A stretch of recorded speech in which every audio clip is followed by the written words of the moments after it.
Sementara itu dari Kota Palembang dilaporkan seorang warga penderita stroke yang ada di Lorong Damai, Jalan Kimarogan, Kelurahan Kemang Agung, Kertapati menerima bantuan dari Dinas Sosial Sumsel.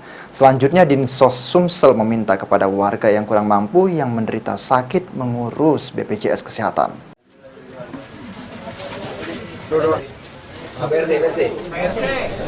Bantuan berupa beras dan perlengkapan lainnya diserahkan oleh Dinsos Sumsel kepada seorang warga penderita sakit stroke di Gang Damai, Jalan Kimarogan, Kertapati. Proses penyerahan sendiri dilakukan langsung oleh Kepala Dinas Sosial Sumsel langsung ke warga yang alami sakit. Dalam penyerapan bantuan ini, Mirwansyah mengingatkan kepada warga khususnya yang kurang mampu untuk segera mengurus BPJS Kesehatan agar bisa menjadi alat untuk berobat.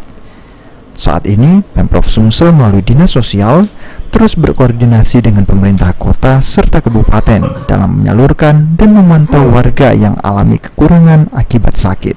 Bagi keluarga tidak mampu, nah itu kita himbau kepada masyarakat.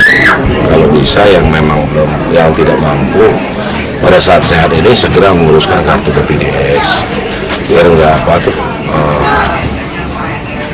waktu pengurusannya itu kan bukan 1 jam 2 jam. Nah, kalau kita lagi sehat, mungkin cepat kita bisa digunakan.